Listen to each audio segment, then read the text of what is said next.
Hello friends, welcome to my channel. કેમ છો તમે બધા? આઈ હોપ તમે બધા બરાબર હશો. તો આજે આપણે બનાવવાના છીએ ઘી, અને અહીંયા મેં લઈ લીધું છે છેલ્લા 15-20 દિવસની મલાઈ ઘીની. તો આ બધી મલાઈ મેં એક ડબ્બામાં આવી રીતના પેક કરી અને મેં ડીપ ફ્રીઝમાં મૂકી હતી. તો આજે હવે આપણે ઘી બનાવીશું. તો આ બધી મલાઈ આપણે આ એક તપેલામાં કાઢી લેવાની છે. તો ચાલો આપણે કાઢી લઈએ. તો ફ્રેન્ડ્સ, આ રીતના આપણે બધી જ મલાઈ એક તપેલામાં કાઢી લેવાની છે. આપણે બધી જ મલાઈ કાઢી અને એને ખૂબ સારી રીતના મિક્સ કરી લેવાની છે, જ્યાં સુધી એમાંથી ને દૂધ છૂટે નહીં. એમાંથી ને દૂધ છૂટી જશે ત્યાં સુધી આપણે એને મિક્સ કરવાનું છે. તો હવે આ રીતના જે બી બચે એ આપણે રહેવા દેવાનું છે. હમણાં આપણે ગરમ પાણીથી સારી રીતના આને ધોઈને બધું લઈ લઈશું, કેમ કે આમાં પણ પાણી આપણે એડ થોડુંક તો કરવું જ પડશે. એટલે આપણે થોડુંક પાણીથી ને ધોઈ અને લઈ લઈશું, જેથી આપણે ગરમ પાણીથી ને ધોઈએ તો એ સારી રીતના છૂટું પડી જાય છે.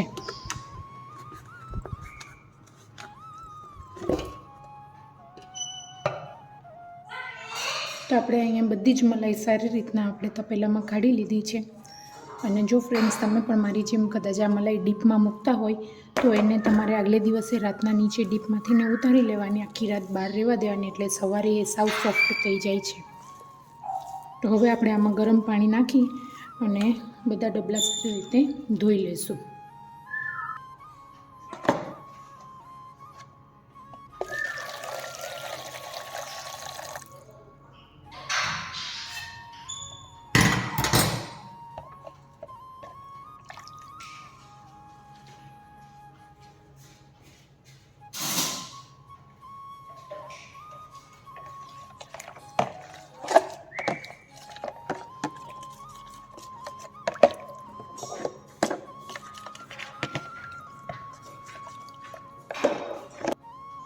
તો આપણે અહીંયા બધા જ ડબ્બા ખૂબ સારી રીતના ગરમ પાણીની મદદથી ને ધોઈ લીધેલા છે. તમે જોઈ શકો છો, જો એકદમ ચોખ્ખું થઈ ગયું છે. અને હવે જે વધેલું ગરમ પાણી છે એ પણ આપણે આમાં રેડી દઈશું. તમારે જેવું વાતાવરણ હોય એ પ્રમાણે. અમારે અહીંયા કેન્યામાં ઠંડી હોય છે એટલે અમે થોડું ગરમ પાણી નાખતા હોઈએ છીએ. જો તમારે ગરમી જેવું હોય તો તમારે બરફનું ઠંડુ પાણી નાખવાનું. એટલે તમારું જેવું વેધર હોય એ પ્રમાણે તમારે એમાં પાણી એડ કરવાનું. તો હવે આ થોડુંક સોફ્ટ થઈ જશે એટલે આપણે આને આવી રીતના ધીમે ધીમે મિક્સ કરવાનું રહેશે. તો અમારે અહીંયા ભેંસનું દૂધ મળતું નથી, ફક્ત ને ફક્ત ગાયનું જ દૂધ મળે છે. તો આ બધું જે ઘી થશે એ ગાયનું જ ઘી થશે, પ્યોર ગાયનું ઘી. અને દૂધ પણ બહુ સારું લઈ આવે છે, તો મલાઈ પણ સારી ઉતરે છે, એટલે ઘી સરસ થાય છે. આ 1 મહિનાની મલાઈ મેં ભેગી કરેલી છે, એટલે એમાં અંદાજે 3-3.5 કિલો જેવું અથવા 4 કિલોની આડે ઘી થઈ જશે. તો હવે જે આપણે આમાંથી દૂધ નીકળશે એનું આપણે પનીર કરવાનું છે. તો તમે ગમે તે વાનગી બનાવવામાં ઉપયોગ કરી શકો, જેમ કે પનીર ચપાતી છે, પનીર ભુરજી છે. અને જે કીટું નીકળશે ને એમાંથી ને આપણે એક સ્વીટ બનાવીશું. તો તમે અંત સુધી જોડાઈ રહેજો, તો આપણે જોશું.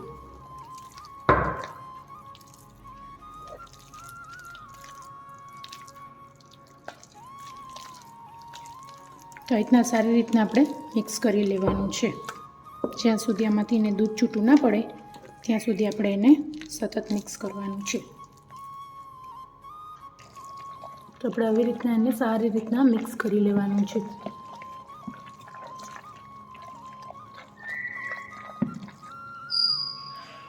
તો તમે આમાં જોઈ શકો છો કે હવે દૂધ સારી રીતના છૂટું પડી ગયું છે. તો આપણે આ દૂધને હવે એક બીજા તપેલામાં ટ્રાન્સફર કરી લેવાનું છે, જેનું આપણે બનાવીશું પનીર.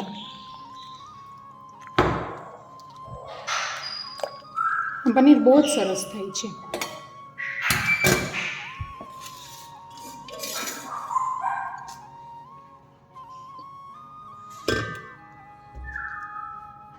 તો અહીં આપણે સારી રીતના બધું દૂધ કાઢી લીધું છે, અને હવે આપણે સારી રીતના ઘીને ધોઈ લઈશું. અને ધોઈને આપણે ગેસ પર મૂકી દીધું છે. સારી રીતના ધોઈ લેવાનું છે. ફૂલ ગેસ પર મૂકી દીધું છે. અને તમે જોઈ શકો છો બહારનો વ્યૂ. આના પહેલાં વિડીયોમાં પણ તમે જોયો જ હશે કેટલો સરસ વ્યૂ છે.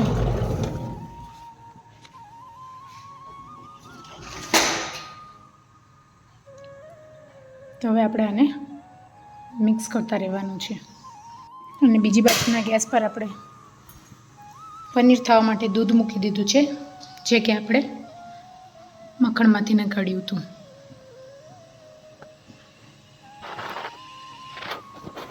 તો હવે આને ચલાવતા રહેવાનું છે, નહીં તો આ નીચે બેસી જાય છે. એટલે હવે આને આપણે એક ચમચો લઈને અને ચમચાની મદદથી ફેરવતા રહેવાનું છે.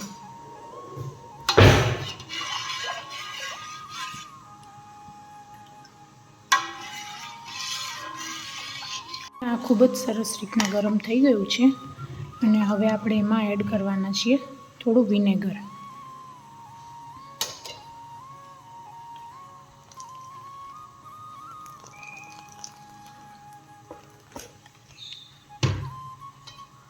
આશરે આપણે એમાં 1 ટેબલસ્પૂન જેટલું વિનેગર એડ કર્યું છે.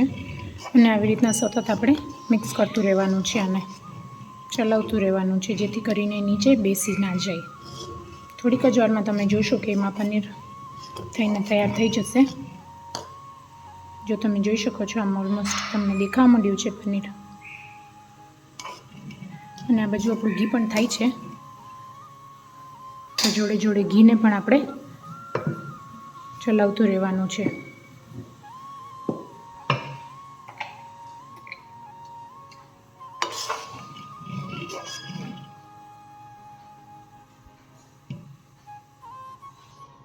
તો અહીંયા પનીર થઈને તૈયાર થઈ ગયું છે. કેટલું સરસ ક્રીમી પનીર થયું છે, જોઈ શકો છો.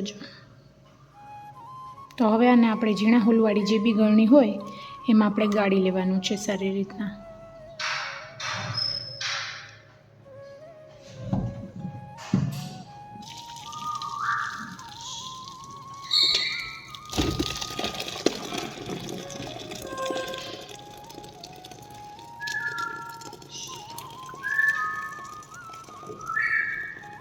લેવાનું છે. તો હવે આપણે આને ધોઈ લેવાનું છે થોડું, બહુ વધારે નહીં, પણ થોડું આપણે જે વિનેગર નાખ્યું હતું એ થોડીક સ્મેલ નીકળી જાય એટલું જ આપણે એને ધોવાનું છે.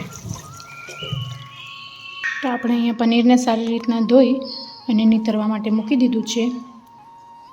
તો જો કેટલું સરસ ચીકાસવાળું પનીર થયું છે. તો આને તમારે ક્યુબ્સ કરવા હોય તો સારી રીતના મસળી અને તમે કોઈ કપડામાં એને મૂકી દો તો એ સરસ રીતના ક્યુબ્સમાં તૈયાર થઈ જાય. અને જો તમારે પનીર ભુરજી કરવી હોય તો તમે પનીર ભુરજી આમનેમ જ કરી શકો છો. સારી રીતના નીતરી જાય એટલે તમે આને ડીપ ફ્રીઝમાં મૂકી શકો છો. આ આપણું લગભગ આશરે 1.5-2 કિલો જેવું પનીર તૈયાર થઈ ગયું છે. તો આપણું ઘી પણ ઓલમોસ્ટ થવાની તૈયારીમાં જ છે. જ્યારે પણ એ આવી રીતના ઉફાણે આવે ત્યારે તમારે સતત એને ચલાવતું રહેવાનું છે, નહીં તો એ ઉભરાઈ જશે. એટલે તમારે તાપ થોડો ધીમો ઓછો કરી અને તમારી રીતના ચલાવતું રહેવાનું છે સતત. હમણાં થોડીક જ વારમાં આપણું ઘી પણ તૈયાર થઈ જશે. અહીંયા આપણું ઘી સરસ થઈને તૈયાર થઈ ગયું છે. અને હવે આપણે આને થોડું ઠરવા દેવાનું છે. ઠરી જાય એટલે આપણે એને જે બી વાસણમાં કાઢવું હોય આપણે ગાળી લઈશું એને. તો જ્યાં સુધી ઠંડુ થાય ત્યાં સુધી આપણે આની રાહ જોવી પડશે. તો ફ્રેન્ડ્સ, આ ઘી ઠંડુ થઈ ગયું છે અને હવે મેં એને એક ડોલમાં ગાળી લીધું છે. તો આ રીતના આપણે સારી રીતના ઘીટું નિતારી લેવાનું છે અને એમાંથીને બધું જ ઘી કાઢી લેવાનું છે. તો આપણું ઘી આશરે 3.5 કિલો જેવું થયું છે. આ 4 કિલોની ડોલ છે એટલે થોડી બાકી છે. તો આટલી એટલે 3.5 કિલો આશરે થઈ ગયું છે. અને હવે આ બધું કીટું છે આપણે સારી રીતના માંથીને ઘી નિતારી અને બીજા એક વાસણમાં કાઢી લેવાનું છે. તો મેં અહીંયા કીટું કાઢી લીધું છે. ઘી બધું ગાળીને અને કીટું લઈ લીધું છે. હવે આપણે આમાં એડ કરવાનું છે દૂધ. તો આપણે આમાં દૂધ એડ કરી દઈએ અને આપણે આમાં એડ કરવાનું છે ગોળ અથવા શુગર. ગળાશ માટે તમે જે બી પ્રિફર કરતા હોય એ આપણે આપણા ટેસ્ટ પ્રમાણે એડ કરી લેવાનું છે. આને આપણે સારી રીતના મિક્સ કરતું રહેવાનું છે.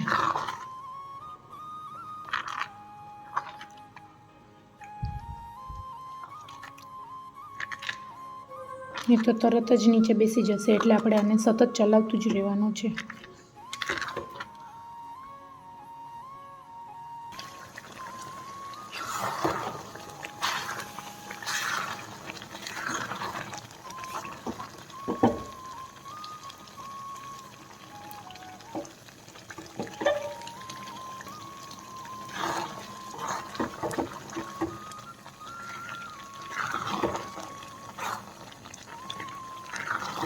અને આ રીતના આપણે સતત ચલાવતું રહેવાનું છે.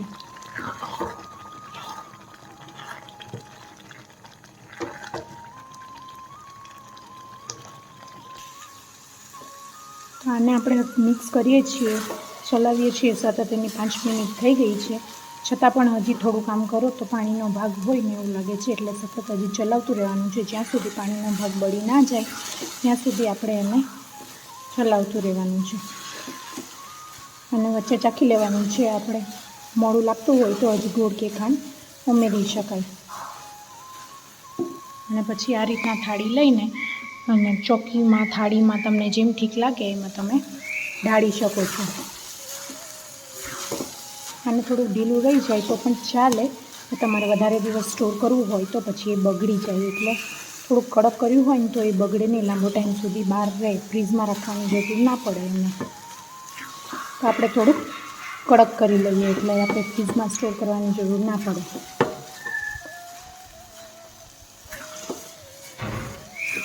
તો આપણો થાબડી પેંડો તૈયાર છે. થાબડી પેંડા છે, આ થાબડી પેંડા થઈ ગયા છે. સેમ એક્ઝેક્ટ એનો જ ટેસ્ટ આવે મિત્રો. તો તમે શું ઘરે આવું બનાવો છો? અને તમે જો કીટું ફેંકી દેતા હોય તો નેક્સ્ટ ટાઈમ ફેંકી ના દેતા, આવી રીતના સ્વીટ બનાવીને અને જરૂરથી ટ્રાય કરજો. આ બાળકોને, મોટાને બધાને જ બહુ ભાવે. તો તમે જરૂરથી ટ્રાય કરજો. અને તમે જો આની કોઈ બીજી વસ્તુ બનાવતા હોય તો મને કમેન્ટ કરીને જરૂરથી કહેજો કે તમે શું બનાવો છો.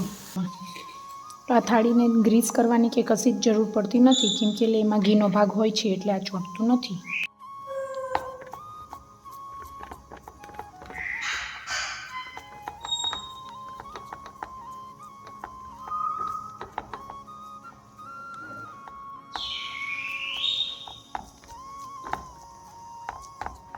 તમે મને કમેન્ટ કરીને જરૂરથી કહેજો કે તમે આ કીટું જે નીકળે છે ઘીમાંથી ને એનું શું બનાવો છો. તમે ફેંકી દેતા હોય તો બીજી વખતે ફેંકી ના દેતા અને તમે ટ્રાય કરજો એક વખત. તો આ બહુ જ સરસ બને છે.